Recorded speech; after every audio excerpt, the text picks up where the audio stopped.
Salut à tous et bienvenue sur Une vie de liberté. Je suis Tony, entrepreneur, marchand de biens, coach et investisseur.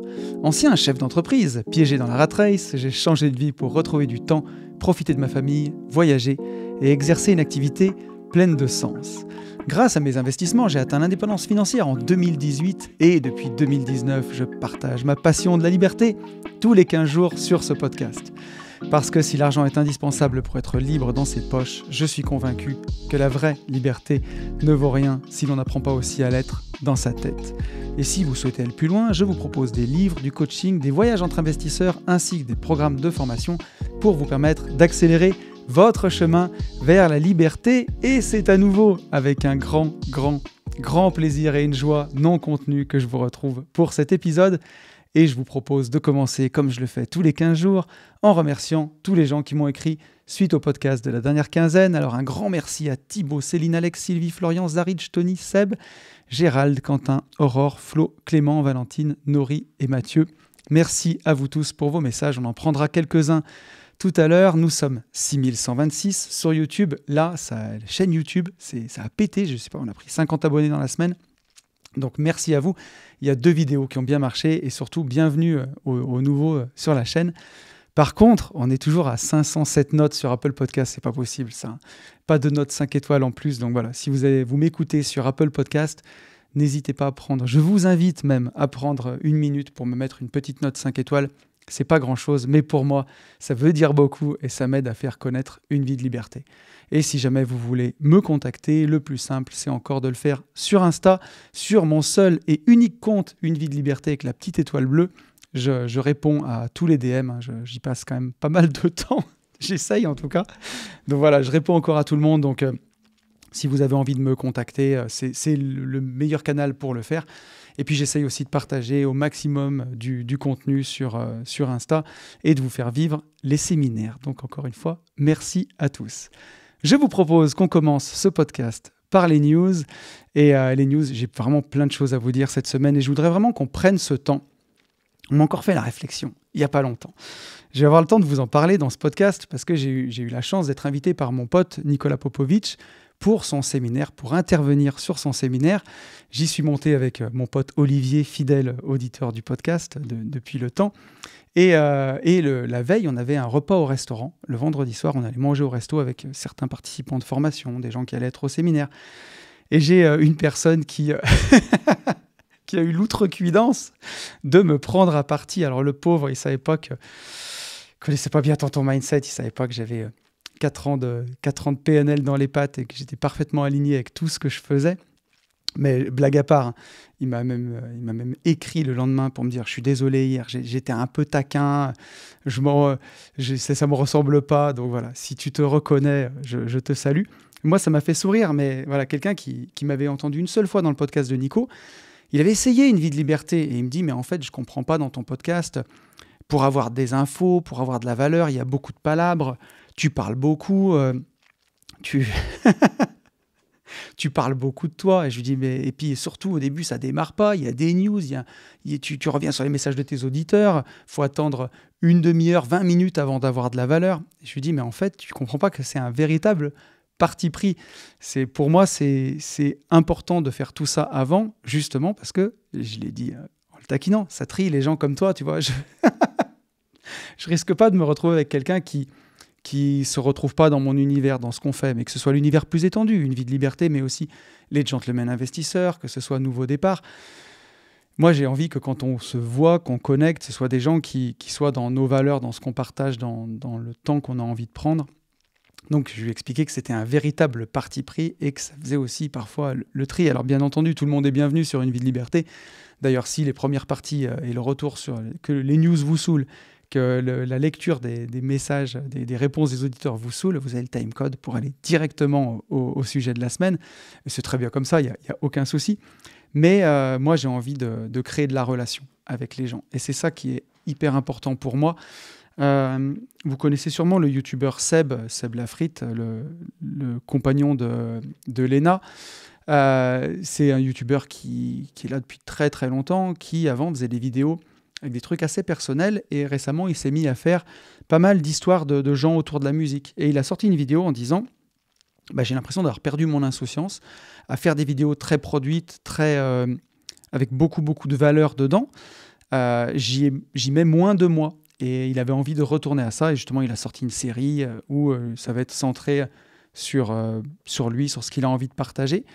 Et je pense qu'à l'ère de l'intelligence artificielle, de tout ce qu'on a, où vous voulez un truc, vous le demandez à ChatGPT, ce qui va rester aux créateurs de contenu, justement, et aux gens qui, comme moi, ont envie de partager, c'est justement de créer de la relation. Et justement, cette personne-là, ce soir-là, me dit, mais en fait, si le marchand de bien, ça marche autant, pourquoi tu fais des podcasts? Pourquoi tu partages? Et c'est une question qui est rigolote, parce que c'est quelque chose qui revient, qui est rigolote. Façon de parler, pas forcément rigolote, mais qui revient souvent. Parce que oui, forcément, j'en ai parlé dans la formation arbitrage de patrimoine, je vous en parlerai encore un peu tout à l'heure. Il y a justement un module bonus sur l'arbitrage de son temps. Et oui, aujourd'hui, on l'a calculé avec Ben, hein, notre ticket moyen en marchand de biens, on est à la campagne. Donc, ce n'est pas des opérations à 300 000 euros de marge, mais il est autour de 70 000 euros.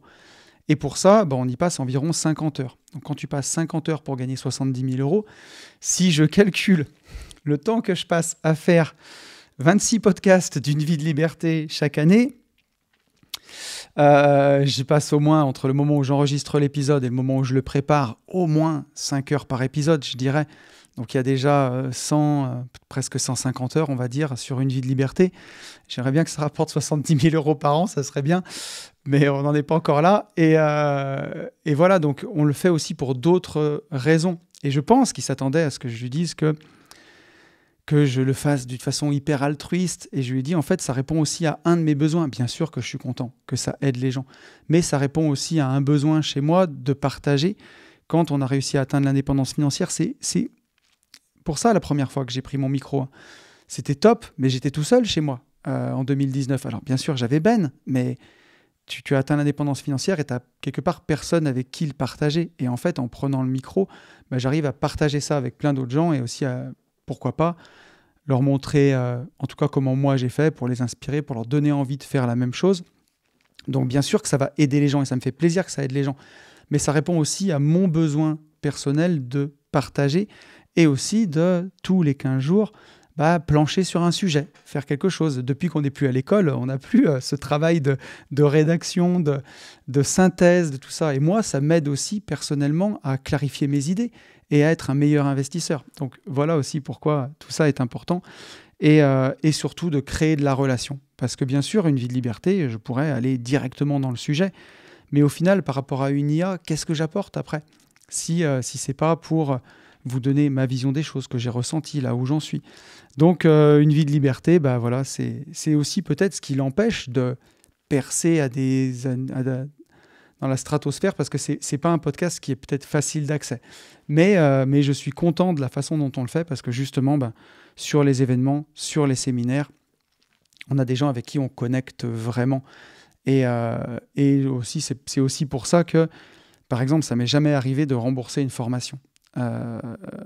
Alors si, une fois, si, ça m'est arrivé. L'histoire, elle est chaude, parce que le pauvre, il s'est fait engueuler par sa femme d'avoir dépensé de l'argent. Donc ça m'est arrivé une fois de rembourser une formation. Mais sinon, ça ne m'arrive pas, parce que les gens ne sont pas déçus, ils savent à quoi s'attendre, parce qu'ils me connaissent bien. Plutôt que quand on le voit c'est pour ça qu'on ne fait pas de publicité, c'est que du SEO, du référencement naturel, du bouche à oreille quelque part.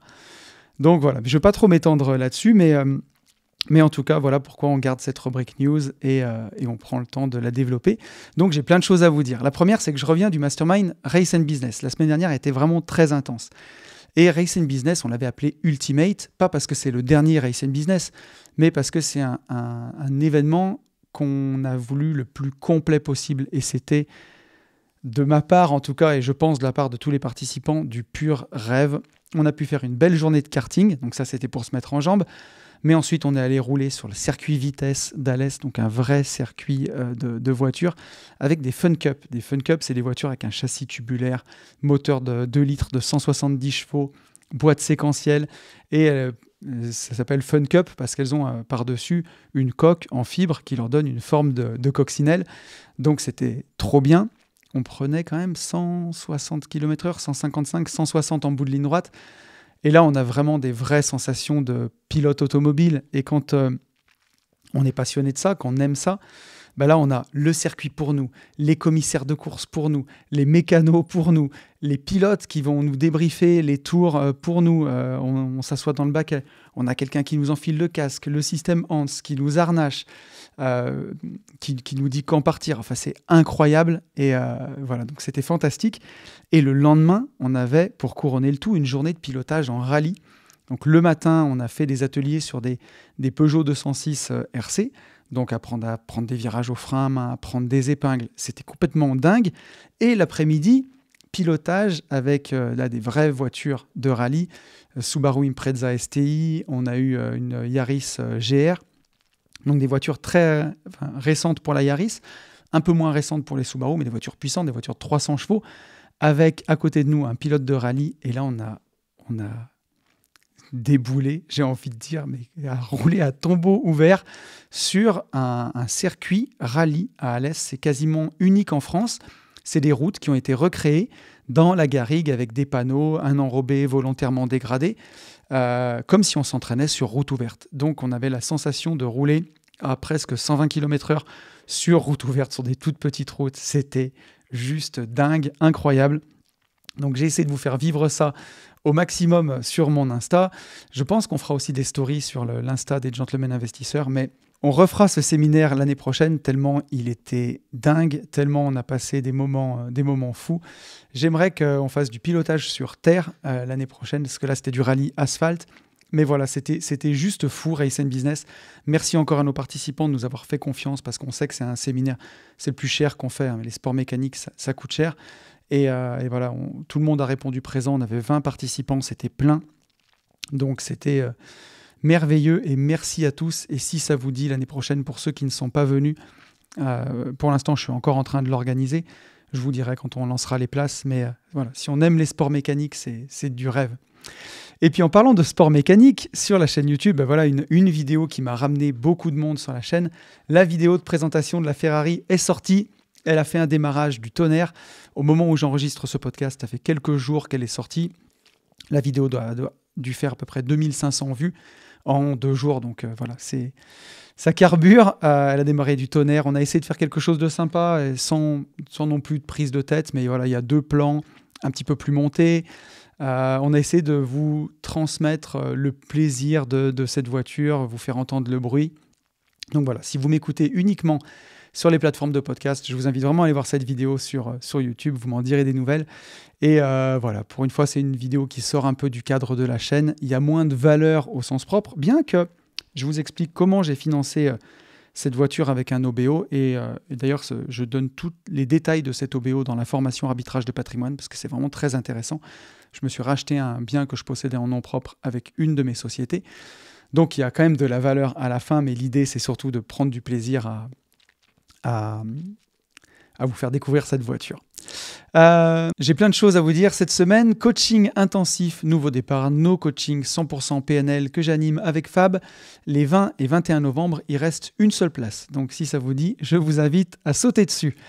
Le podcast avec Enzo, podcast numéro 2, rappelez-vous le podcast qu'on a fait avec Enzo sur la chaîne, je crois que c'était numéro 199. On a fait un match retour aussi chez Enzo et il est sorti sur sa chaîne. Là aussi ça cartonne, alors Enzo a beaucoup plus d'abonnés que sur Une vie de liberté, mais j'ai vu que le podcast était parti de façon fulgurante. Et voilà, je vous invite vraiment à aller l'écouter et c'est la première fois que je parle réellement de spiritualité et de foi dedans, et de ma foi chrétienne. Donc, voilà, si vous avez envie d'aller écouter ça, c'est dans le podcast avec Enzo, on a passé un excellent moment. J'ai pris du plaisir à le réécouter. C'est rare que je réécoute mes contenus, mais là, pour une fois, j'ai voulu aller réécouter ce podcast et je l'ai beaucoup apprécié. J'ai beaucoup apprécié les sujets qu'on a partagés et voilà, je suis très content. Ça reflète bien mon état d'esprit en tout cas. Pour les gens qui me découvriront sur la chaîne d'Enzo et pour tous ceux qui m'ont découvert sur la chaîne d'Enzo et qui sont venus sur Une vie de liberté, je vous souhaite aussi la bienvenue. La formation arbitrage de patrimoine, ça y est, elle est terminée. Je vous en parle depuis des semaines et des semaines. J'ai terminé tout le tournage. On a monté à peu près la moitié des vidéos. Donc cette formation, elle arrive très bientôt. Elle arrive le 7 novembre sur le podcast privé des Gentlemen Investisseurs. Elle sera à moins 30% pour tous les utilisateurs, pour tous nos abonnés au podcast privé. Et elle sortira la semaine suivante pour tout le monde, donc le 14 novembre, à moins 20% pour le lancement. Donc voilà, restez connectés, c'est le plus gros travail que j'ai mené en solo depuis que je suis sur Internet, depuis que je fais des podcasts, depuis que je fais tout ça. Ça synthétise vraiment ma vision des choses sur l'arbitrage de patrimoine. C'est une vision que je vois nulle part ailleurs. Je pense que c'est vraiment unique. C'est pour ça que j'en suis très heureux de pouvoir créer des concepts sans aller les pomper sur qui que ce soit et d'apporter vraiment ma pierre à l'édifice. Donc vous pourrez découvrir ça à partir du 7 et du 14 novembre. Je veux vous parler aussi du Mastermind Entrepreneuriat. C'est un mastermind qu'on a fait cette année, début 2025, qui a vraiment bien marché. Un mastermind autour de la création d'entreprise, de la reprise d'entreprise, de comment développer son business, comment investir les finances de son business, comment créer un business qui est au service de sa vie, comment comment partir d'une idée et pouvoir la concrétiser, pouvoir vivre de l'entrepreneuriat. On avait fait ça en début d'année, ça a vraiment bien marché. On va reconduire ce mastermind donc les 29 et 30 janvier 2026. Save the date, comme on dit, parce que les places ne sont pas encore en vente. On ouvrira la billetterie au mois de décembre. Donc voilà, si ça vous dit, je vous invite vraiment à n'hésitez pas à venir m'écrire sur Insta, que je prenne votre mail, que vous soyez prévenus. Mais voilà, on ouvrira la billetterie au mois de décembre. Gardez bien la date. Une autre chose que je voulais partager avec vous dans ce podcast et pour laquelle on va avoir besoin de vous, de la communauté, ça concerne le podcast des Gentlemen Investisseurs et avec lequel on est content parce qu'on a décroché un pré-partenariat avec Revolut Business. Alors ça fait des mois et des mois que je leur cours après. Revolut, c'est une banque qu'on utilise depuis des années avec Yann et Revolut Business, on l'utilise depuis maintenant presque 18 mois. Je l'utilise pour 3 de mes sociétés et c'est une banque qui marche hyper bien. Et de temps en temps, pour le podcast des Gentlemen Investisseurs, on cherche des annonceurs. Ça nous aide forcément à développer la chaîne. On avait eu nos potes de chez Calimo et on veut des annonceurs qui aient du sens pour nous. Et Revolut Business, ça fait quasiment 18 mois que je leur cours après. C'est vraiment pas facile d'avoir quelque chose avec eux. Et là, on a un pré-partenariat. Si on arrive à faire 15 parrainages par mois, on peut passer à l'étape supérieure. Donc voilà, vous verrez, ça sera sous forme de petites annonces dans les Gentlemen Investisseurs. Ça va arriver au mois de novembre. Mais voilà, on aura besoin de vous. Donc si vous voulez découvrir une banque qui fonctionne vraiment bien, qu'on utilise nous au quotidien, moi, je l'utilise pour 3 de mes boîtes. On peut faire des virements quand on veut. C'est un truc qui cartonne. Pour 10 € par mois, c'est hyper bien. Pour toutes vos banques business, bien sûr, vous pouvez garder pour tout ce qui est IMO, vos banques classiques avec vos financements. Mais dès que vous avez besoin d'une carte bancaire, prendre Revolut Business à côté, ça coûte rien. Ça coûte 10 balles par mois et ça marche hyper bien. Donc voilà, ça va arriver. On est très content de ça et on aura besoin de vous pour que ça nous permette d'aller à l'étape d'après. Et la dernière chose que je voulais vous dire, je vous en ai déjà un petit peu parlé, c'est que j'ai eu la chance d'être invité par Nico Popovic pour son séminaire qui avait lieu samedi dernier. Donc je salue tous les gens que j'ai rencontrés là-bas, à qui j'ai pu parler. Ça s'est vraiment bien passé, mais je ne vais pas en parler trop puisque ça sera en tout cas au début, en introduction du podcast de cette semaine. Mais en tout cas, bienvenue à tous les gens que j'ai rencontrés qui sont nouveaux sur la chaîne.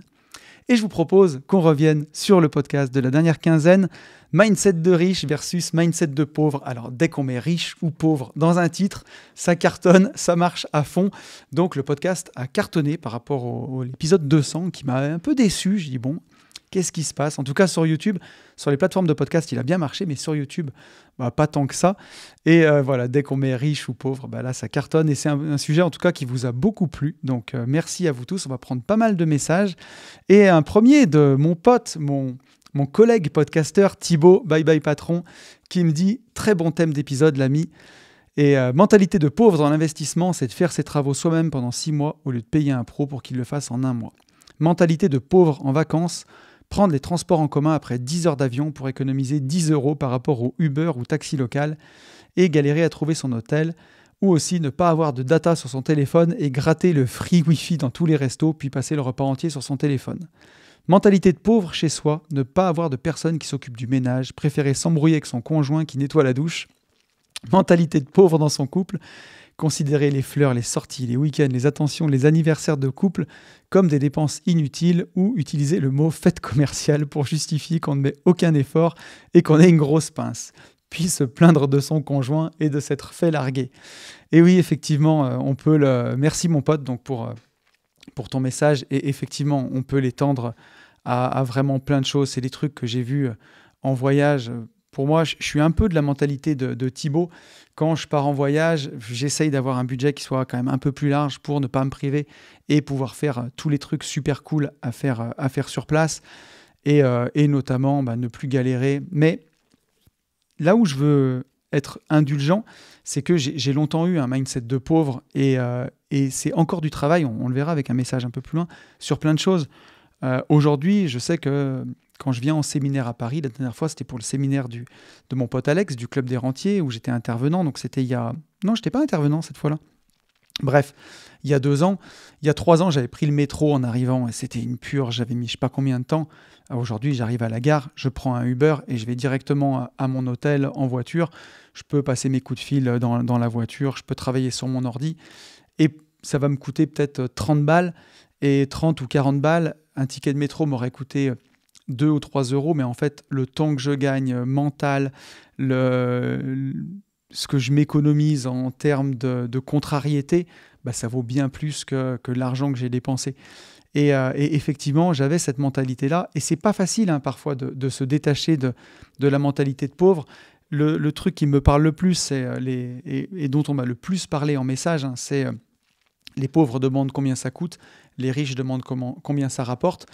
C'est d'avoir toujours un peu cette notion-là, de se dire, ok, est-ce que je ne suis pas en train de faire une dépense de pince et est-ce que je ne suis pas en train de penser petite dépense à court terme qui va me contrarier par rapport à un grand bénéfice à long terme.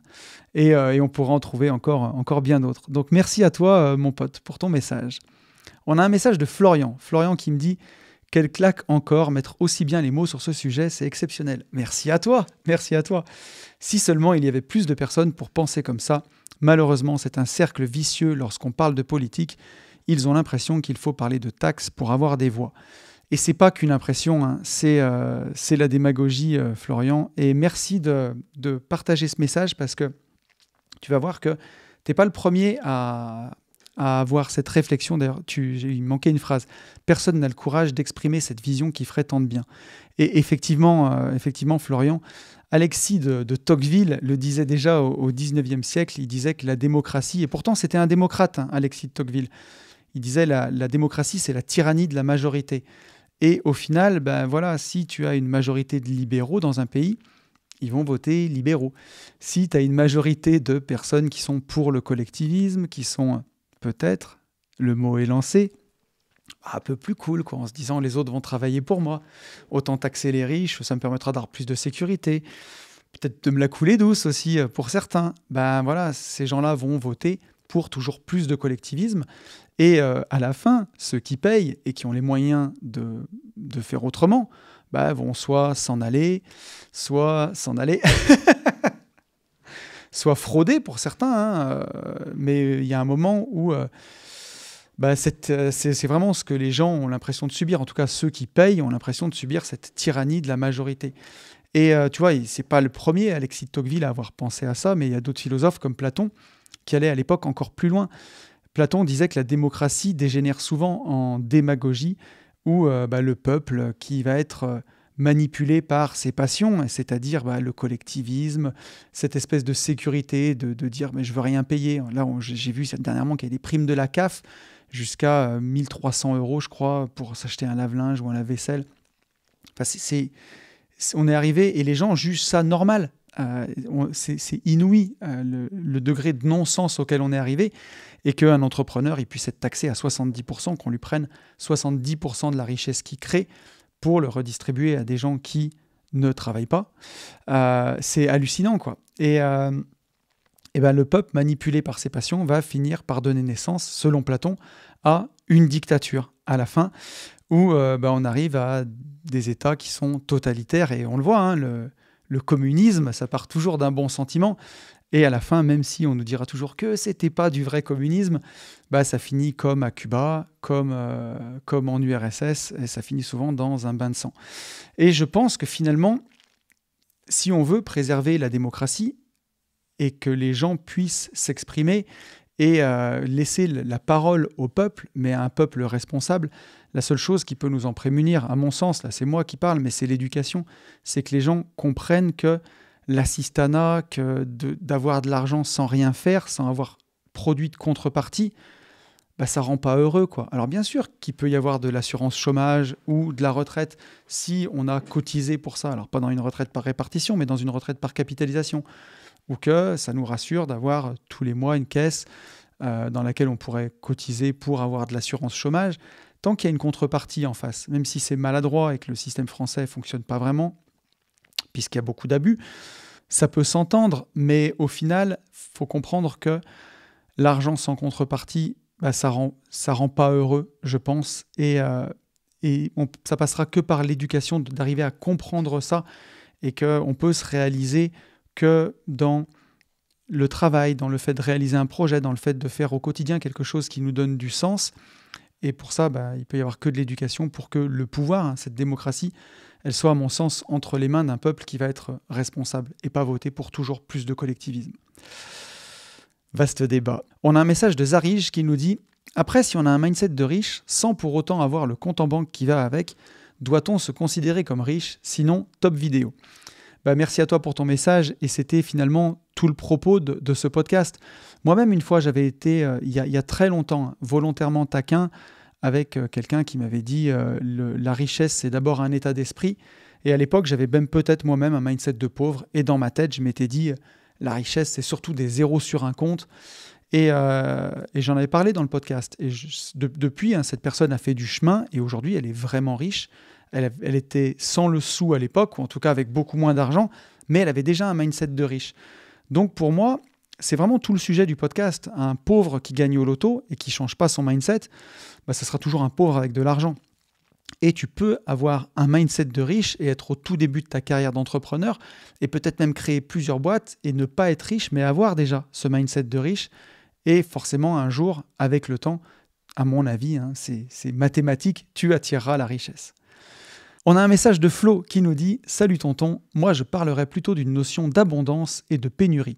C'est exactement ce même mindset dans tous les domaines de la vie. Si tu vis dans la pénurie, tu vis le manque, c'est un cercle vicieux. Si tu vis dans le principe d'abondance, c'est un cercle vertueux. Donc je n'appliquerai pas ce principe qu'au domaine de l'argent. » Et je pense que tu as tout à fait raison. C'est une autre façon de voir les choses, tu vois, de décider de vivre dans l'abondance. C'est facile à dire, on pourrait en parler des heures de ce sujet-là. Tant il y aurait de choses à dire et de paradoxes. Tu vois, moi, typiquement, je pouvais dégager du manque à un moment parce que j'épargnais énormément de ce que je gagnais. J'ai toujours fait toute ma vie en épargnant, jusqu'à encore il y a quelques temps, en épargnant énormément sur mes revenus. Et ça peut dégager une sensation, quelque part, de manque, d'avoir l'impression d'avoir moins pour investir. Et pourtant, si on veut voir arriver l'argent dans sa vie, il faut avoir l'impression de vivre dans l'abondance. Et typiquement, tu vois, ça sera peut-être en relation même avec le sujet de la semaine, mais typiquement, en marchand de biens, en 2023-2024, quand il y avait beaucoup, beaucoup moins d'affaires, tu avais ce sentiment de pénurie. Tu ouvres le Bon Coin, il n'y a pas grand-chose. Tu appelles les agents IMO, ils te disent que le téléphone ne sonne pas beaucoup, qu'il n'y a pas grand-chose. Donc, objectivement, c'est une période de manque. Et le peu de visites que tu fais, il faut que tu sois dans cette logique d'abondance, de te dire ok, si ça ne marche pas, ça ne marche pas. Je ne tombe pas amoureux des affaires. Je ne vais pas me rendre malade si ça ne fonctionne pas. Je me suis fixé un prix pour ma négo. Si on n'y arrive pas, je la laisserai partir parce que je vis dans l'abondance et je sais que si je rate une affaire, demain, j'en trouverai 2, j'en trouverai 3. Donc, c'est une vraie gymnastique mentale. Mais il n'y a que de cette façon-là de se convaincre qu'on vit dans l'abondance et que ce soit l'abondance d'argent, bien entendu, pour le podcast dont on parle. Mais comme tu le dis, l'abondance d'amour, l'abondance d'affaires, l'abondance de nourriture, de tout ce que tu veux, je pense que c'est une bonne façon de vivre. Et ça rejoint un petit peu aussi la gratitude, tu vois. Si on veut être heureux, exercer sa gratitude, j'en ai encore parlé ce week-end, à quel point c'est important de juste avoir de la gratitude pour tout ce qu'on a, pas être toujours dans la prochaine chose, le prochain truc. Tu vois, j'ai publié la vidéo Ferrari et j'ai eu quelques commentaires comme ça de gens qui m'ont dit « Alors la prochaine, c'est quoi ?» Je dis « Mais attendez les gars, j'ai déjà énormément de gratitude de pouvoir avoir cette voiture, de pouvoir avoir ces bureaux, de pouvoir avoir tout ça. Et un jour, bien sûr, il y aura la suite, il y aura d'autres choses, il y aura d'autres rêves à réaliser. Mais ne pas oublier d'avoir au quotidien de la gratitude pour toutes ces choses-là. Je pense que c'est vraiment le secret du bonheur. J'avais fait un podcast là-dessus, hein, la gratitude, le sentiment le plus puissant. Quand tu exprimes de la gratitude, tu ne peux pas ressentir des choses négatives en même temps. Et on va prendre un dernier message de Seb. Seb qui me dit « Vraiment top cet épisode, il est dans mes préférés. L'état d'esprit et les perceptions des choses font la différence entre une personne et une autre pour un même objectif. Il faut accepter de se remettre en question ainsi que ses pensées et ce n'est pas toujours facile. Pourtant, ça fait la différence. Le chemin est long mais pas infini. Merci pour ce partage, mon Tony. » Eh ben, merci à toi pour ton message, mon Seb. Et effectivement, on rejoint un petit peu la PNL, une fois de plus, hein, que ce qu'on ressent ne dépend pas de la situation en elle-même, mais de notre perception de la situation. Et une fois de plus, qu'on ait un mindset de riche ou de pauvre ne dépend pas de l'état de notre compte en banque, mais de notre perception des choses, de la situation. Et là aussi, je veux insister sur le fait que ce n'est pas facile parce que vous avez été nombreux à m'écrire à la suite de ce podcast et à me dire « Tony, sur les 16 trucs que tu as partagés, moi, il y a encore plein de trucs où j'ai un mindset de pauvre. » Et je le vois aussi, hein, même moi, faut pas croire, sur certaines choses, sur certaines dépenses, notamment l'entretien de biens immobiliers. Il y a des choses, je sais que du mindset de riche, c'est de faire son entretien. Et je sais qu'il y a eu des trucs des fois que j'ai différé d'1 an parce que je voulais pas faire la dépense tout de suite. C'est du mindset de pauvre et c'est des trucs qui m'arrivent encore. Donc bien sûr que avoir un véritable mindset de riche et dans tous les cas, en toutes circonstances, et typiquement toujours voir long terme plutôt que court terme, toujours voir l'abondance plutôt que le manque, ça challenge aussi et c'est pas quelque chose qui est naturel, surtout quand on vit en France, quand on a été éduqué par la France, qu'on a un pur produit français, c'est pas vraiment le mindset de riche qu'on vous explique à l'école, hein, vous l'avez compris.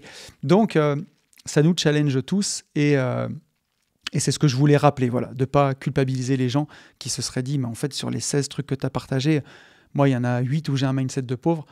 C'est juste des axes où il faut continuer de travailler. Et j'en ai terminé avec le retour sur le podcast de la dernière quinzaine. Merci encore à tous pour vos messages. Et je vous propose qu'on passe au sujet de la quinzaine. 10 leçons que m'a appris la division foncière. Et comment j'ai eu envie de vous parler de ça ? Je vous le disais, ce week-end, j'étais au séminaire de Nicolas Popovic. Il a eu la gentillesse de m'inviter. J'ai pu y passer donc toute la journée de tout mon samedi. Il y avait une centaine de personnes, une centaine de participants. J'ai pu rencontrer François Denis, que je salue, qui nous a fait une superbe intervention sur le futur de l'humanité, sur les chocs civilisationnels et les cycles de 550 ans. C'était très très intéressant et comment les choses vont être disruptées, notamment par la blockchain. J'ai beaucoup aimé. J'ai pu rencontrer Olivier Seban et discuter un petit peu avec lui. Olivier Seban qui avait écrit ce fameux livre, « Tout le monde mérite d'être riche », que j'avais lu en 2008, que j'ai dû prêter depuis... Voilà, je ne sais pas si la personne à qui je l'ai prêté, je ne sais plus à qui je l'ai prêté, en a fait bon usage et est devenue riche. Donc, je n'ai pas pu lui faire dédicacer. Mais en tout cas, j'étais content de rencontrer Olivier Seban. Je salue d'ailleurs une fois de plus tous les gens que j'ai pu rencontrer sur ce séminaire. On a fait des belles rencontres, on a eu des belles discussions. On a même pu manger au restaurant le soir avec des participants, donc bien discuter. C'était vraiment top. Et c'était un public aussi qui n'était pas acquis à ma cause, puisque je le disais tout à l'heure, sur les 100 personnes présentes, les 100 participants, je pense que s'il y en avait 10 qui avaient entendu parler de moi, c'était le grand maximum. Donc, il y avait à convaincre, il y avait à faire. Et surtout que Nico m'a mis vraiment au défi parce qu'il m'a dit « Je veux que tu viennes nous parler de division foncière, mais je veux que tu le fasses sans slide, sans keynote, sans PowerPoint. En mode TEDx un peu. » Je dis « Non mais ok, d'accord. Donc, tu veux mettre sur scène devant tout le monde, sans mes slides, sans rien du tout. Donc, je te parle de division foncière, des terrains qu'on va découper, des routes à dessiner, des chiffres que j'ai fait sur mes OP, sans aucun slide, sans rien du tout. Il me dit « Ouais, voilà, c'est ça, tu as tout compris. » Exactement. Donc, toutes les interventions, c'était ça, toute la journée. Et j'avoue que c'était pas mal par rapport à d'autres séminaires où on présente des PowerPoint. J'ai trouvé que c'était assez sympa, c'était assez vivant. Et c'est un défi que j'ai choisi de relever, pour le coup. Enfin, de toute façon, je n'avais pas bien le choix si je voulais participer au séminaire. Et surtout... ça m'a aussi un peu arrangé parce que, vu les semaines que j'avais, j'aurais pas eu le temps de préparer des slides. Et je me suis dit, en fait, il faut que j'utilise ça comme une opportunité. Et quelle était la meilleure façon de quelque part capter un auditoire quand on doit lui parler de division foncière sans avoir de support, sans pouvoir faire de pure technique.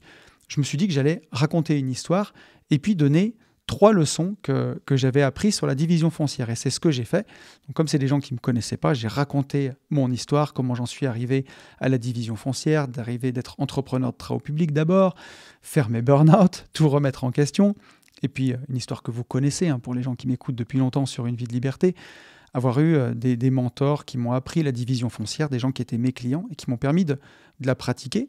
Et ensuite, j'ai donné 3 leçons que j'avais apprises sur la division foncière. Et je me suis dit que ça pourrait être super bien d'utiliser la base de cette présentation pour vous faire un podcast et ne pas vous donner seulement 3, parce que j'avais que 20 minutes là-bas, 3, mais 10 leçons que j'avais apprises grâce à la division foncière. Je me suis dit que ça pourrait être très intéressant. Et on va commencer justement par la première leçon. Et cette première leçon, je l'ai appris assez rapidement finalement, puisque pour vous resituer les choses, on va revenir en 2019. J'ai lâché mon ancien boulot le 18 ou 21 décembre 2018, je ne me souviens plus, mais voilà, j'ai pris les vacances de Noël et je me suis retrouvé le 4 janvier 2019 dans ma cuisine où il y avait tout à faire, quoi. Il y avait tout à faire. Quelques semaines avant, j'avais une entreprise de travaux publics avec, alors à la fin, peut-être 25 salariés à faire démarrer le matin. Et là, je me retrouvais dans ma cuisine et je me suis dit, mec, on va voir si tous les plans que tu as préparés pour devenir aménageur lotisseur, faire de la division foncière ton métier, on va voir si ça va marcher. Et donc, je me mettais sur le bon coin et l'idée, puisque ma boîte était à Lyon, mon ancienne boîte était à Lyon, j'avais tout mon réseau à Lyon. J'avais les agents IMO que je connaissais, j'avais mes anciens clients qui étaient devenus des potes, les aménageurs lotisseurs qui m'avaient formé. Je connaissais toute la géographie lyonnaise, tout le bassin lyonnais, tous les terrains, pas mal les prix aussi, j'avais potassé tout ça.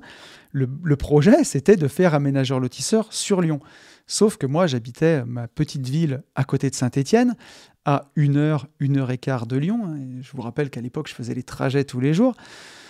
J'ai vite déchanté parce que je me suis rendu compte que dès qu'il y avait une OP à aller voir, je mettais 1 heure et quart pour y aller, parfois 1 heure et demie avec les bouchons, 1 demi-heure, 3/4 d'heure sur place pour visiter, et 1 heure et quart pour revenir à la maison.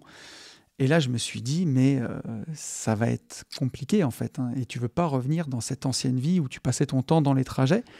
Et finalement, tout le plan que j'avais prévu pendant 18 mois de me dire que je ferais aménageur lotisseur à Lyon, il s'est effondré en quelques jours dans ma cuisine à me dire, mais en fait, je ne veux plus faire autant de trajets. Il faut que je fasse aménageur lotisseur dans la plaine du Forêt, là où je vis, à côté de Saint-Étienne. Et c'est ça le nouveau plan. Et donc, j'ai balayé d'un revers de main tout ce que j'avais planifié pendant des années, j'ai envie de dire, pour décider de le recréer vers chez moi. J'avais plein de croyances limitantes que dans la plaine du Forêt, les prix n'étaient pas assez élevés, qu'on ne pouvait pas gagner sa vie avec ça. Mais voilà, j'ai quand même persévéré. J'ai commencé à chercher des premières OP sur le Bon Coin. Donc, j'ai changé mes critères de recherche pour les mettre sur la plaine du Forêt. Et ça a été difficile au début. Mais voilà, j'ai continué à chercher. Et surtout, j'avais du mal à connecter avec des agents IMO qui bossaient avec des marchands de biens. Et un jour, en faisant mon footing, ça faisait un moment que je faisais mon footing dans cet endroit, je passais à côté d'une opération de division foncière. Une maison qui avait été découpée et il y avait eu 2 terrains de détachés à côté. Et je me suis dit, mais voilà, les terrains étaient en vente. L'opération était déjà faite. La maison avait été revendue et les 2 terrains étaient en vente. Et en fait, j'ai téléphoné sur l'annonce en prétextant que j'avais envie de faire construire une maison, pourquoi pas pour un investissement, mais juste pour pouvoir avoir contact avec cet agent IMO-là et le rencontrer. Donc on s'est rencontrés, on a discuté, je lui ai expliqué que voilà, pourquoi pas, je cherchais peut-être à faire construire une maison pour faire un invest, mais surtout que j'étais aménageur lotisseur et je lui ai demandé comment il avait eu vent de cette opération, comment il avait eu ce terrain à la vente et est-ce que c'est lui qui était à l'origine de cette opération de division foncière. Et il m'a dit oui, c'est moi qui ai trouvé ce terrain. Je l'ai proposé à un lotisseur avec qui je travaille, un marchand de biens. Je lui ai dit, vous entendez bien avec lui? Il m'a dit, on s'est un peu engueulé en ce moment. Je lui ai dit, mais alors, il faut travailler avec moi pour les prochaines OP. Voilà, travaillez plus avec lui, travaillez avec moi. Et en fait, c'est comme ça que j'ai connecté avec cette personne et on a fait, si je ne dis pas de bêtises, 3 opérations ensemble, en tout cas 2 opérations de lotissement et 2 petites opérations de marchand de biens, donc 4 OP ensemble. Et c'est comme ça que j'ai connecté avec lui, avec un peu d'audace et en prenant mon téléphone pour passer un coup de fil. Et en me mettant, voilà, en essayant de comprendre comment il avait eu stoppé, j'ai compris qu'il en était à l'origine, qu'il sourçait des OP de marchands. Je me suis glissé, il travaillait avec quelqu'un, il ne s'entendait plus, j'ai profité de l'occasion. Et donc la première leçon que j'ai appris avec la division foncière, c'est que on peut se créer un réseau à partir de rien. C'est cette première leçon-là. J'avais cette croyance limitante en me disant que j'avais tout créé à Lyon et qu'il allait falloir que j'exploite ça. Et j'avais peur, quand je me suis lancé, de me dire mais ça ne marchera pas, je ne vais pas y arriver. Et aujourd'hui, on a dû faire une vingtaine d'opérations avec Benjamin où on s'en approche, où on les a dépassées. Et dans une région où, certes, on était né, mais où on n'avait aucun réseau professionnel et où j'ai tout recréé à 37 ans, finalement.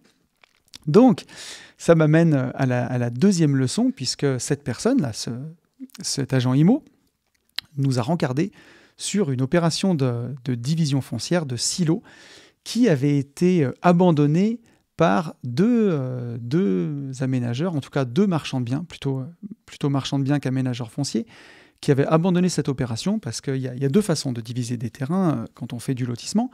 Il y a d'abord la déclaration préalable de travaux. Ça prend juste 1 mois pour avoir une réponse, sans parler des délais de purge. Mais on ne va pas créer de voirie commune. Là, on peut détacher les terrains, ils ont tous accès depuis le domaine public. Alors que quand on fait du permis d'aménager, là, on va créer une voirie. Donc on va créer vraiment une route, décaper la terre végétale, apporter des réseaux, empirer la route et créer vraiment une voie. Il y a des créations de voies et c'est un peu plus compliqué. Et ça fait peur aux aménageurs la plupart du temps. Et sur ce terrain, on aurait pu techniquement diviser sans création de voirie, mais il y avait une petite croix à côté qui nous mettait en secteur protégé et qui obligeait le dépôt de permis d'aménager pour cette opération. Et donc, eux, s'étaient imaginé qu'on devait absolument créer une voie ici. Et donc, ils ont abandonné l'opération. Et quand on a vu passer cette OP avec Ben, on s'est dit, mais comment ils ont pu laisser passer ça? Comment ils ont pu laisser passer cette opération? Et en fait, l'agent IMO nous a dit, mais ils ont eu peur du permis d'aménager, ils n'ont pas envie de s'engager là-dedans. Et nous, avec Ben, on a trouvé une astuce, c'est que on a pu quand même déposer une déclaration, enfin, on a déposé un permis d'aménager, mais dans la forme, c'était une simple déclaration préalable de travaux, on n'a pas fait d'espace commun. Et en fait, on a déposé quasiment le même projet que eux avaient prévu, sauf que c'est un permis d'aménager, ça coûte un petit peu plus cher, mais on a réussi à faire l'opération, et sur celle-ci, on a encaissé 140 000 € de marge. Et donc, ces deux marchands de biens avaient abandonné une super affaire, pourtant des gens expérimentés, avec 140 000 € de marge, parce qu'ils ont eu une mauvaise lecture des choses. Et ça a été ça, ma deuxième leçon que j'ai appris très rapidement. Je crois que je l'ai appris au mois d'avril 2019, donc en 3-4 mois. C'est que la division foncière avec un permis d'aménager, ça fait peur à tort, même aux marchands de biens expérimentés. Et ça fait peur à beaucoup de monde. J'ai beaucoup de gens qui ont lu notre livre, Riche de liberté, et qui me disent « Je veux me contenter de déclaration préalable de travaux parce que le permis d'aménager, ça me fait peur, c'est beaucoup de travaux. » Alors parfois on peut trouver des astuces comme ici et faire un permis d'aménager quand même mais avec peu de travaux, mais surtout dites-vous que ça fait peur à beaucoup de monde et c'est là où on fait les plus belles marges. Sur cette opération, on est à, je crois, 56% de marge. Donc c'est du jamais vu par rapport à des opérations de marchand de biens plus classiques. Donc voilà, quand ça fait peur, quand personne ne veut y aller, c'est là où il y a une opportunité et c'est là où ça vaut vraiment le coup de se former. Et cette leçon me l'a encore rappelé. Et on va arriver avec la troisième leçon, c'est qu'une fois, j'ai acheté un terrain à un marchand de biens qui liquidait son stock et j'ai eu l'opportunité, avec ce marchand de biens, de discuter avec lui chez le notaire et je me suis rendu compte qu'il ne savait pas du tout calculer une TVA immobilière, qu'il savait à peine calculer sa marge et ça m'avait vraiment choqué et je lui avais dit mais en fait, comment tu fais? Il me dit je sais ce que ça se revend, je vois à peu près combien ça s'achète. J'estime les travaux à la louche, et puis si mon rapport il est bon, j'y vais quoi. Je me suis dit, mais attends, mais tu sais pas si tu es en TVA sur marge, tu sais pas si tu es en TVA totale, tu sais pas si tu es en exonération de TVA. Il me dit, oh non, ça j'y connais rien, c'est ma comptable qui calcule. Et en fait, j'ai discuté avec d'autres marchands de biens dans le civil, et des marchands de biens des vieux de la vieille, et je me suis rendu compte qu'il y en avait un paquet qui ne savaient pas calculer ça. Et que ce qu'on apprend dans la formation marchand de biens expert sur tous ces régimes de TVA, finalement, il y en a plein qui, en tout cas les vieux de la vieille, l'ancienne école, ils s'en passent, ils le font calculer avec leur comptable, par leur comptable, pardon, ou par leur notaire, ils s'en foutent et eux, ils regardent des prorata et ils avancent. Et je me suis rappelé cette phrase, un ignorant qui marche ira toujours plus loin que quelqu'un d'instruit qui reste assis. Et effectivement, alors loin de moi le fait de traiter ces gens d'ignorants, au contraire, j'admire même ce passage à l'action avec le fait de se dire, en fait, c'est pas essentiel, je m'en fous. Je sais combien j'achète, je sais combien je revends, je sais estimer les travaux. Le reste, je sais que la TVA, je suis à plus ou moins 5% près. Je m'en fous et j'avance et j'y vais. Et je fais confiance aux hommes de l'art pour m'apprendre, pour calculer toutes ces choses-là. Et ça m'a fait beaucoup relativiser parce que voilà, d'avoir rencontré beaucoup de ces gens-là qui étaient vraiment dans l'action. Moi, je me suis dit, en fait, nous, les marchands de biens modernes, on va dire, on est beaucoup plus dans... Il y a beaucoup plus de paperasse aussi aujourd'hui, mais on est beaucoup plus dans le calcul, dans la précision. Puis il y a peut-être aussi la formation d'ingénieur qui a derrière tout ça. Mais parfois, je me suis dit aussi que le trop de formation, le trop de calcul pouvait aussi bloquer les choses. Il y a plein de fois où j'ai rencontré des investisseurs qui avaient pris la formation, alors la première, division foncière expert. Moi, le tableau, il est très juste. À la fin, voilà, c'est blanc ou c'est noir, c'est on y va ou on n'y va pas. Et ces gens-là avaient pimpé le tableau, rajouté plein de trucs. À la fin, on aurait dit le tableau de bord de l'Airbus A320. Et finalement, ils avaient plein de data sur leur opération. Mais par contre, rien qui leur permettait de passer plus à l'action finalement. Et au contraire, ça finissait par les embrouiller plus qu'autre chose. Alors que quand on se fie juste au pourcentage de marge, et un peu à la valeur absolue qu'on va gagner, mais surtout au pourcentage de marge, on a déjà toutes nos réponses. Il n'y a pas besoin de complexifier à mort les choses. Et donc, voilà, la leçon numéro 3 que j'ai appris, c'est que ces rencontres et la division foncière, ça m'a appris à décomplexer sur mes compétences et à me dire, mais en fait, c'est un métier de gens d'action. Et il y a des fois où je me dis, quand je me regarde, je me désole, et quand je me compare, je me rassure. C'est un dicton que j'entendais souvent dans le boulot, mais de me dire que voilà, on a toujours cette comment dirais-je, on a toujours cette croyance qu'on n'en sait pas assez, qu'on n'est pas assez compétent.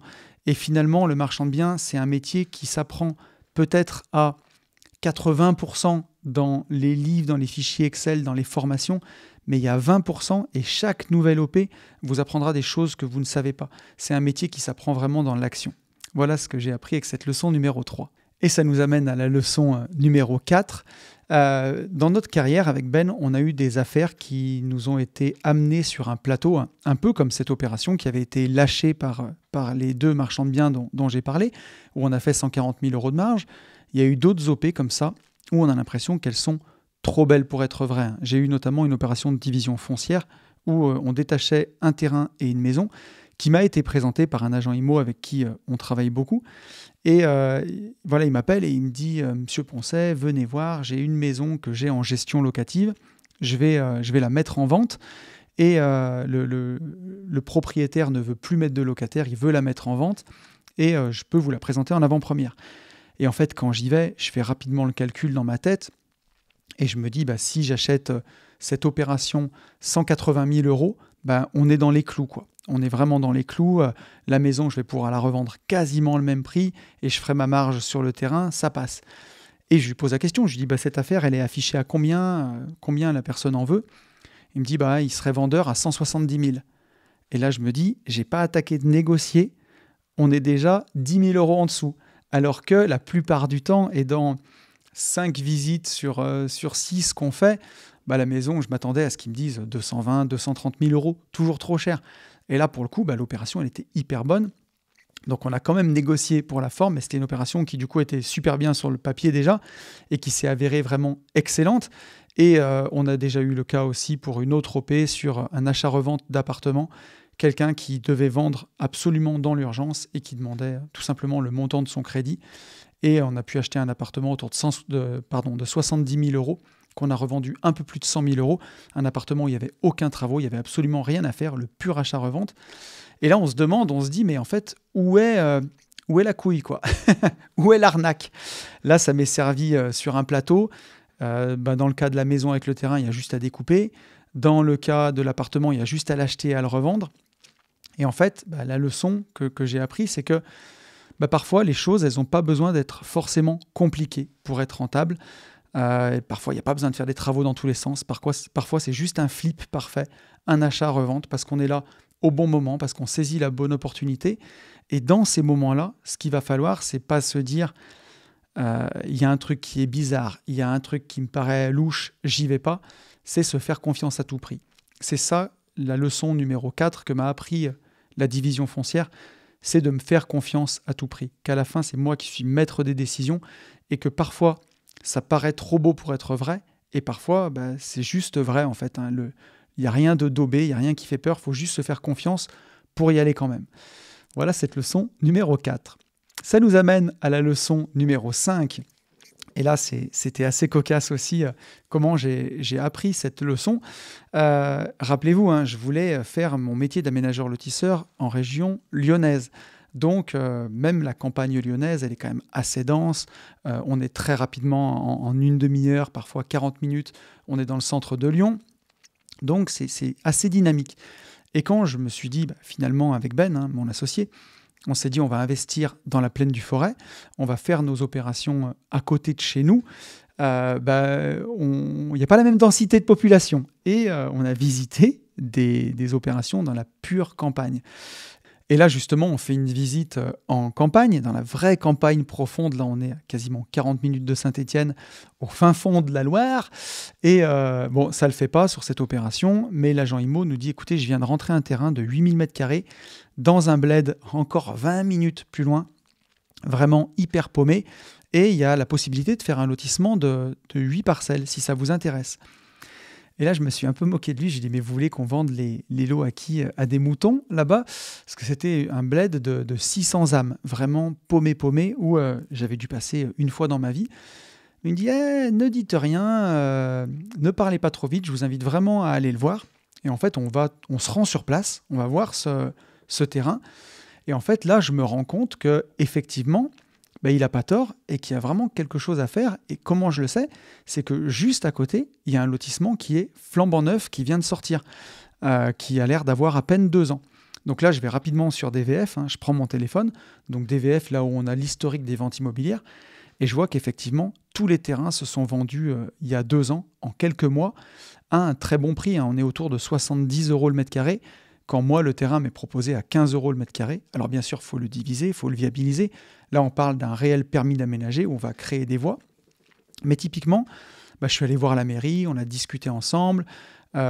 Eux avaient déjà fait ce lotissement communal, mais ils n'étaient pas partants pour en refaire un. Par contre, ils étaient, en tout cas communal, mais ils étaient ravis d'avoir des aménageurs.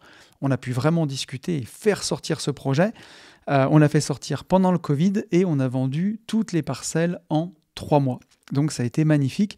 Et ça a été ça, ma leçon 5 que j'ai appris grâce à la division foncière, c'est qu'on peut faire de très belles affaires dans la campagne profonde. Et là, on a rentré quasiment, on a fait 55% de marge, un peu comme l'autre projet dont je vous ai parlé. Et on a rentré 140 ou 150 000 € de marge sur 8 terrains. Donc vraiment une très très belle affaire. Et en complément de la leçon 5, je dirais la division foncière m'a encore prouvé qu'il faut aimer la ruralité, aimer ces endroits, aimer la campagne, aimer discuter dans ces petites mairies et vraiment impacter le territoire durablement de ces petites communes de campagne. Donc voilà ce que j'ai appris avec cette leçon 5, c'est qu'on peut faire de très belles affaires dans la campagne profonde. Et ça nous amène sur la leçon 6 qu'on a appris, parce que justement sur ce terrain en particulier, ça va nous faire la transition, il y avait une logette qu'on n'avait pas vue. Une logette EDF qui n'avait rien à faire là. Elle avait été simplement mise du mauvais côté de la clôture et elle se retrouvait sur un lot. Donc il a fallu la déplacer et c'est quelque chose qu'on n'avait pas vu. Forcément, le terrain fait 8000 m². Les clôtures, il faut s'imaginer la campagne, c'était très dur de savoir où était la logette. Et une fois que ça a été borné, on a vu que cette logette, au lieu d'être dans le chemin du voisin, elle avait été mise dans notre parcelle. Donc ça a été gratuit, bien sûr, mais il a fallu la faire déplacer. Et sur certaines affaires, je me suis rendu compte que parfois, il faut se décider très très vite. Et aujourd'hui, je me décide très vite. On me propose un terrain à 15 € du mètre carré, même s'il y a un permis d'aménager, même s'il y a des travaux, et que je sais que ça se revend 70 € du mètre carré, j'ai pas besoin de faire 1 million de calculs. Je vais me décider très vite, un peu à la manière de ces marchands de biens qui ne savaient pas calculer leur TVA. Mais en même temps, faut accepter qu'on découvre parfois beaucoup de choses après avoir signé. Et ça peut faire peur. C'est un métier où il y a beaucoup de détails. On a déjà eu sur une opération, finalement on s'est rendu compte que le cadastre ne collait pas parfaitement avec le PLU et qu'il y avait un bout de terrain qui n'était pas constructible, quasiment 10% du terrain. On a eu cette logette qui n'avait rien à faire là. Sur une opération de division, une maison qu'on a divisée, le terrain d'un côté et la maison de l'autre, on a déjà eu les réseaux, on pensait qu'ils passaient sur le côté, tout le monde nous avait dit qu'ils passaient sur le côté, et à la détection, on se rend compte qu'ils passent en plein milieu de la parcelle qui est à détacher. Donc, ça fait du détail derrière et parfois des surcoûts, mais si on les a quand même un peu anticipés, on arrive toujours à s'en sortir. Mais voilà, c'est un métier qui mêle une vision d'ensemble de départ, de vraiment savoir dire assez rapidement, parce qu'il faut se positionner vite sur les affaires. C'est pour ça qu'il faut aussi ne pas hésiter à visiter et à développer son expérience. Mais c'est un métier qui mêle cette vision d'ensemble de dire « Ok, j'achète tant, je revends tant, je sais que je peux faire de la marge », avec cette vision de détail, de regarder vraiment en détail, ok, est-ce que mon terrain il n'est pas grévé de servitude? Où passent les réseaux? Et c'est pour ça que c'est important, je trouve, d'avoir un associé qui soit complètement différent de soi. Pour tous ceux qui ont fait la formation Unlock, le secret des personnalités, qu'on vend sur Nouveau Départ, c'est une formation qui se base sur le test DISC, sur le test des couleurs. Et on a fait les couleurs avec mon associé. Moi, je suis plutôt j'ai une dominante de jaune, c'est-à-dire jaune, c'est l'influence et la vision d'ensemble, justement, arriver à rapidement voir si c'est rentable, si on peut y aller et être un peu plus fonceur. Et mon associé Ben a plus une dominante verte où il va être plus dans tous ces détails. Et c'est génial qu'on ait ces deux personnalités ensemble parce que ça nous évite de passer à côté d'affaires et passer à côté justement de détails et de faire des conneries que peut-être moi j'aurais pas vu. Et donc c'est pour ça que c'est chouette aussi de faire ce métier de division foncière à deux et d'être complémentaire. Ça permet d'être justement hyper complémentaire et de ne rien rater. Donc c'est la leçon 6 que j'ai appris grâce à la division foncière, c'est que c'est vraiment un métier qui mêle vision d'ensemble et vision de détail. Et ça nous emmène à la leçon numéro 7. C'est que dans ce métier, on a eu la chance de faire de très belles années dès le départ. Et ça, typiquement, j'ai le livre derrière moi, L'Alchimiste de Paulo Coelho. C'est une des phrases les plus célèbres de l'alchimiste. C'est qu'une aventure se termine par l'épreuve du conquérant, mais démarre souvent par la chance du débutant. Et nous, on a eu la chance du débutant au départ. Dès 2019, on a fait tout de suite de très belles affaires. Mais par la suite, ça a été un peu plus difficile. Donc 2019, ça a très bien marché, on a lancé les affaires. 2020, malgré les événements qu'on connaît tous, on a cartonné. 2021, 2022, ça a vraiment cartonné. On a gagné beaucoup d'argent dans ces années-là. Et 2023, on a senti le ralentissement. Et 2024, ça a été une année qui a été difficile. Typiquement, on n'aurait pas pu se payer sur la société de marchand de biens avec ce qu'on a généré cette année-là. Ça n'aurait pas pu marcher. Et après 2025, ça a bien repris cette année. Et donc, c'est pour ça que il faut bien gérer son capital et pas se croire arrivé. Parce que c'est un métier où on peut gagner beaucoup d'argent. En 2019, je crois que la première année... Alors, en 2019, on lance les choses, mais en 2020, on fait plus de 300 000 euros de marge nette sur l'année. Là, si tu décides de prendre cet argent et de te le payer, on était deux, ça fait 150 000 euros chacun. On aurait pu prendre tout cet argent. Mais on a choisi même de ne pas se payer ces années-là, justement pour se faire du trésor de guerre, qui nous permet de continuer à nous rémunérer, même quand c'est plus difficile. C'est aussi pour ça qu'on aime bien faire ce métier en même temps que l'investissement locatif classique. Là, il y a eu plein de vendeurs de formation sur le marchand de biens qui ont craché sur l'investissement locatif alors qu'ils en avaient vendu avant. C'est n'importe quoi parce que c'est hyper complémentaire. Nous, l'investissement locatif nous permet d'avoir du revenu passif. C'est-à-dire que demain, même si on décidait de ne plus payer sur la boîte de marchand de biens, il y aurait toujours les revenus locatifs qui viendraient prendre le relais pour nous rémunérer. C'est hyper complémentaire. Donc, le locatif permet de passer ces périodes de disette parce qu'il faut bien comprendre que le marchand de biens, les cycles sont longs, c'est pas comme en bourse, mais il y a aussi un caractère cyclique, un peu comme un trader. Quand la bourse se casse la figure et est en bear market pendant 18 mois, souvent le trader est au chômage. Shorter le marché, c'est compliqué. En immobilier, quand on a une année un peu plus difficile comme 2023 et une année très difficile comme 2024, où il n'y a pas beaucoup de transactions, même en remuant ciel et terre, c'est pas évident de faire des affaires. Et nous, on l'a vraiment ressenti entre tout début 2023 et mi-2024, et c'est sur la fin 2024 qu'on a relancé 2025. Il y a vraiment eu 18 mois qui ont été difficiles. Et donc, voilà, ce que m'a appris la division foncière, c'est cette leçon numéro 7, c'est qu'il faut une bonne gestion de son capital. C'est hyper, hyper important. Quand on gagne bien sa vie, il ne faut pas tout dépenser. Il faut commencer à épargner et garder de côté pour les périodes plus compliquées et bien entendu, continuer d'investir dans la partie rente, dans l'immobilier locatif, amortir du capital pour dégager des rentes qui vont nous permettre de faire ce métier sereinement. Donc voilà, que ce soit quand on démarre et que ça marche bien, ou dans les périodes de disette, bien savoir gérer son capital. C'est cette leçon numéro 7 que j'ai appris. Je la connaissais déjà, mais la division foncière me l'a rappelé. Et ça va nous amener directement sur la leçon numéro 8, puisque je vous le disais, sur les dernières opérations qu'on a fait, il y a eu la remontée des taux qu'on a vu, des taux IMO, qui a fait que le marché s'est ralenti, puisque forcément, quand les taux montent, mécaniquement, les gens ont la même capacité de remboursement, la même mensualité chaque mois. Donc quand les taux montent, c'est que la part d'intérêt va monter, donc la part de capital diminue, et donc ça fait mécaniquement chuter les prix. Et comme les gens, dans leur tête, sont encore sur les prix de 2019, de 2020, ils ne veulent pas baisser et le marché est figé. C'est pour ça que le marché s'est retrouvé beaucoup plus calme. Et ce qu'on a eu aussi, c'est qu'on ne savait pas si on avait vu, comme en bourse, si on avait vu le bottom, si on avait vu le point bas. Et parfois, on peut signer des affaires et se rendre compte qu'en fait, on a prévu des prix de revente, mais qu'on n'arrive même pas à revendre à ces prix-là. On n'a plus la vision sur les prix de revente tant qu'on n'a pas vu le point bas du marché. Et ce qui s'est passé pour nous, c'est que pour certaines affaires, le temps sous compromis a été de plus en plus long, parce que forcément, comme on ne vendait pas, on n'obtenait pas nos financements. Et on se rend compte que si on n'obtient pas le financement, l'affaire peut capoter et que c'est une des options. Et l'autre option, c'est de renégocier. Et ça, c'est une compétence clé. Cette compétence clé, ça a toujours été la négociation, et c'est encore et toujours la négociation. Une affaire, elle se fait toujours à l'achat. Et justement, cette compétence de renégociation, elle nous a permis, dans ce marché-là où on n'avait pas la vision sur les prix de revente, de se remettre autour de la table et de dire « Ok, il y a 6 mois, on vous a proposé ce prix pour votre opération, pour votre bien immobilier. On espérait pouvoir revendre et puis faire notre métier. Malheureusement, ça ne marche pas. Et maintenant, on a 2 options. Soit on abandonne, mais ce n'est pas ce qu'on veut tous. Soit on vous propose un nouveau prix. On sait que ce n'est pas ce que vous voulez. On se doute bien que vous auriez aimé plus, mais c'est le méchant marché qui décide. Finalement, ce n'est pas nous. Et on vous propose de renégocier l'opération. Et donc, c'est vraiment ce qu'on a fait ces derniers temps. Et ça a permis de sortir des opérations. Alors, des fois, ça ne marche pas. Des fois, les gens préfèrent abandonner. Mais ça nous a vraiment permis de pouvoir renégocier des OP, de pouvoir redonner un nouveau souffle à des opérations et les mener à bien.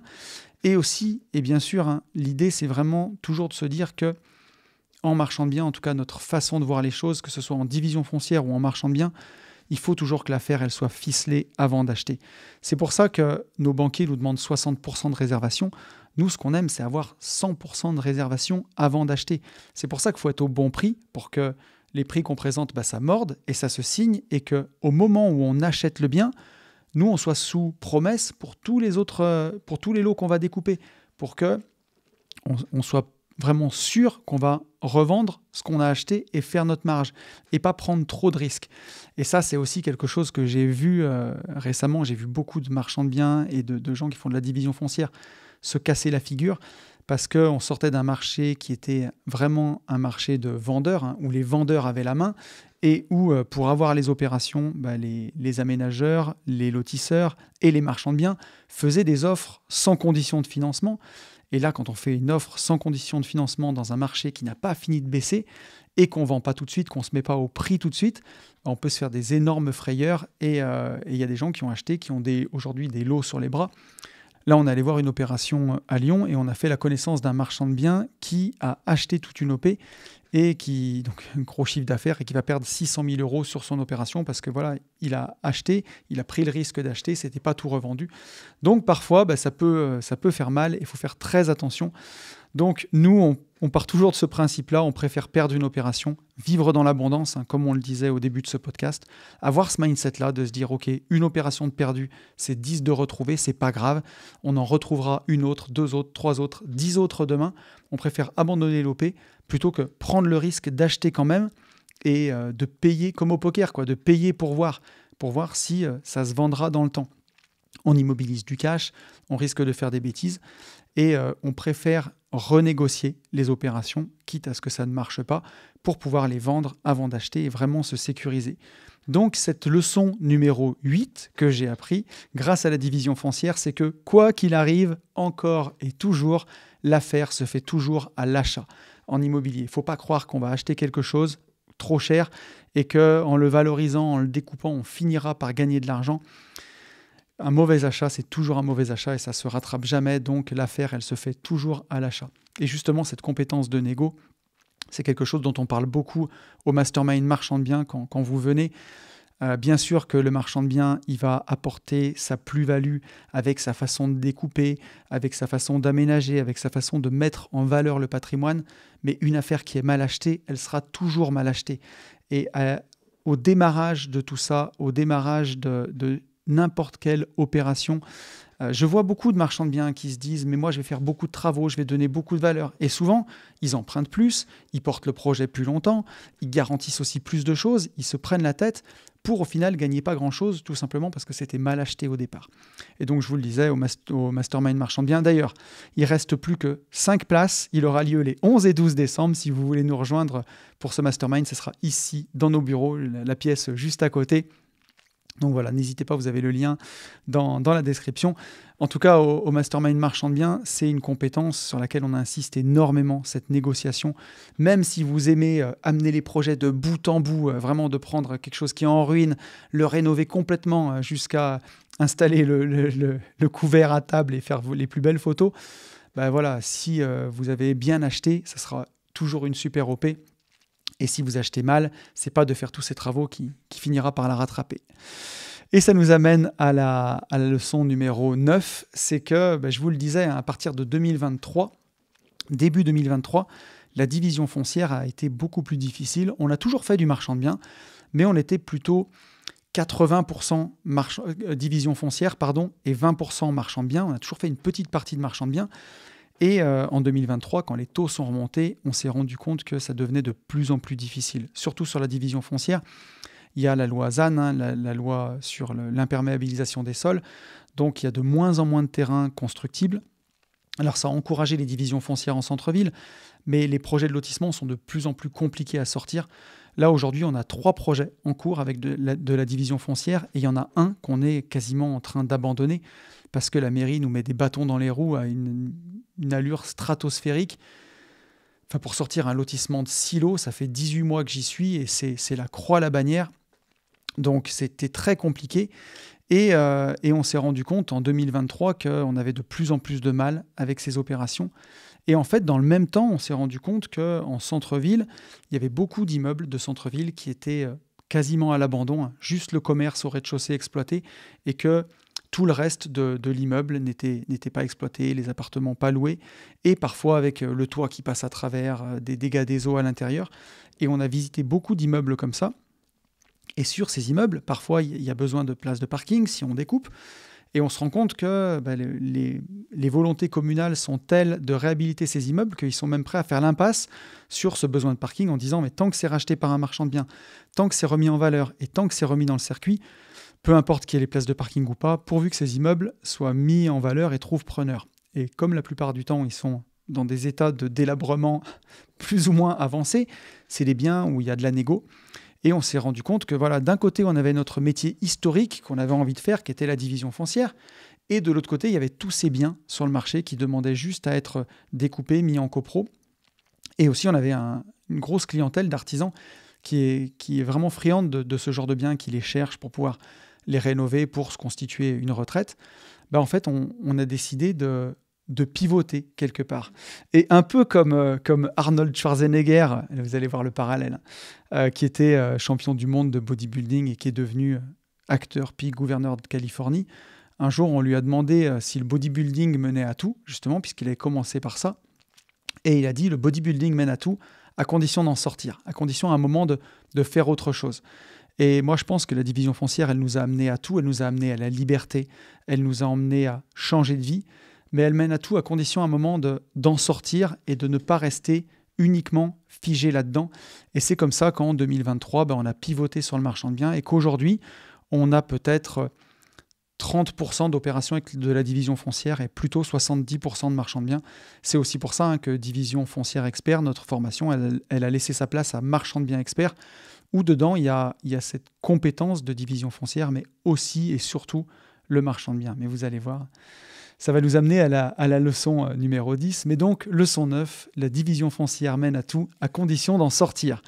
Mais, vous allez voir, ça va être tempéré par la leçon 10 pour vous montrer à quel point la division foncière, c'est important. Je vais vous donner l'exemple de 2 OP qu'on a eu récemment. On en a une, c'est une maison qui est divisée aujourd'hui en 3 appartements. C'est divisé officiellement. Donc, on fait l'acquisition de cette maison, on fait un règlement de copro et on revend les appartes à la découpe. Donc, cette OP, on l'a acheté à peu près 20 000 € plus cher que tous les autres copains marchands de biens qui auraient pu saisir cette affaire. Et je pense qu'il y en a plein qui se sont dit, mais qu'est-ce qu'ils font? Ils achètent ça beaucoup trop cher, 20 000 € trop cher. Et ce qu'ils n'avaient pas vu, c'est qu'on peut détacher une parcelle de terrain à l'arrière pour 60 000 €, puisque ces marchands de biens-là n'ont pas cette compétence de division foncière. Ou alors, ils voient bien qu'il y a un terrain à détacher à l'arrière, mais ils ne savent pas comment faire, ils pensent que c'est trop compliqué. Et du coup, ils passent à côté et ils se disent ça fera un jardin ou ça fera du parking, mais ils ne le valorisent pas. Et en fait, finalement, moi, je revends ce terrain à 60 000 € et au lieu d'acheter 20 000 € plus cher que tout le monde, je gagne 40 000 € de plus sur cette opération. Donc, c'est une compétence qui est essentielle, cette division foncière, de l'avoir quand on est marchand de biens. Et je peux vous donner aussi l'exemple du château de notre ami Mika, Mika qui anime le séminaire marchand de biens, qui fait la formation marchand de biens avec nous. Mika, il a acheté une espèce de grande maison bourgeoise qui ressemble vraiment à un château dans sa ville. Et une fois de plus, il a réussi à passer devant tout le monde parce qu'il y avait un bout de terrain à l'arrière qu'on pouvait détacher. Et la plupart des autres marchands de biens l'avaient vu comme un parc qu'ils allaient aménager, laisser un petit peu ce grand terrain au château. Et Mika a réussi à passer devant tout le monde avec une offre un peu supérieure parce qu'il a pu détacher ce terrain et le faire lotir, tout simplement construire, le vendre pour construire sur ce terrain. Et ça, il l'a vu parce qu'il avait cette compétence justement de la division foncière. Et donc, la leçon numéro 10, c'est que la division foncière, c'est une compétence qui est indispensable quand on est marchand de biens. Pour moi, un marchand de biens complet, il doit faire de la division foncière. C'est hyper important. Et c'est pour ça que la formation qu'on a faite, elle mêle les deux, marchand de biens et division foncière.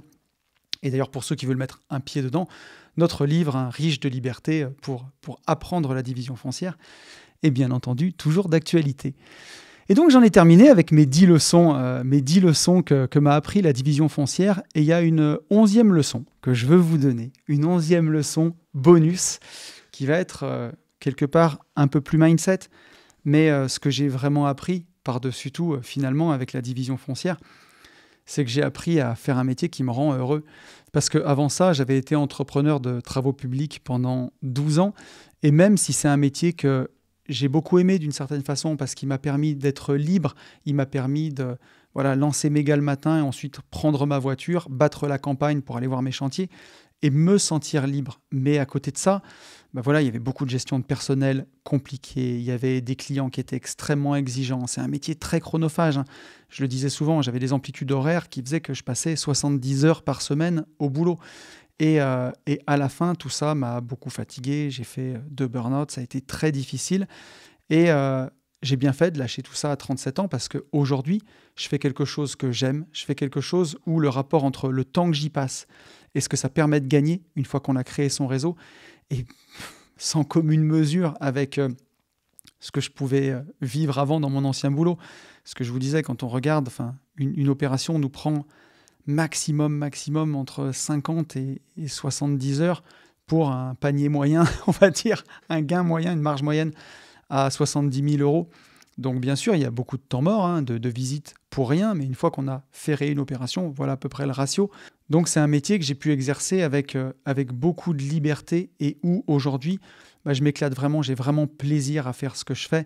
Voilà, on bat la campagne pour trouver des opérations, on passe du temps ensemble, on rigole, on profite. À la fois c'est technique, bien sûr il y a du risque, bien sûr c'est pas un métier où tout est facile, mais c'est un métier que j'aime en tout cas aujourd'hui. Et c'est ce que je voulais vous partager en leçon 11. Moi, la division foncière, elle m'a appris à aimer ce que je faisais au quotidien.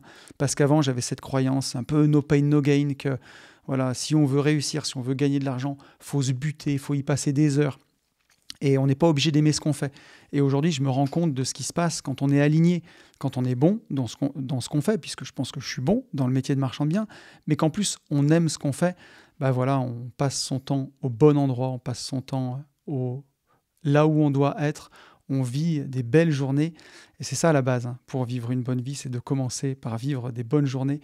Donc, cette leçon 11 bonus que j'ai appris grâce à la division foncière, c'est que on peut gagner sa vie en faisant quelque chose qu'on aime. Et c'est ça qui rend vraiment heureux, peu importe le chemin que vous choisissiez finalement, que ce soit le marchand de biens, de la division foncière, que ce soit de l'investissement locatif, que ce soit votre boulot de tous les jours, votre business. L'important, c'est tous les jours faire quelque chose qu'on aime. Je crois que c'est le plus important. Donc voilà, j'en arrive déjà à la fin de ce podcast. J'espère qu'il vous aura plu, j'espère que ça vous aura parlé. Quant à moi, je vous souhaite une belle semaine. Je vous retrouve ici dans 15 jours. Et d'ici là, je vous souhaite le meilleur. Et vous le savez, je vous souhaite, par-dessus tout, de vivre libre.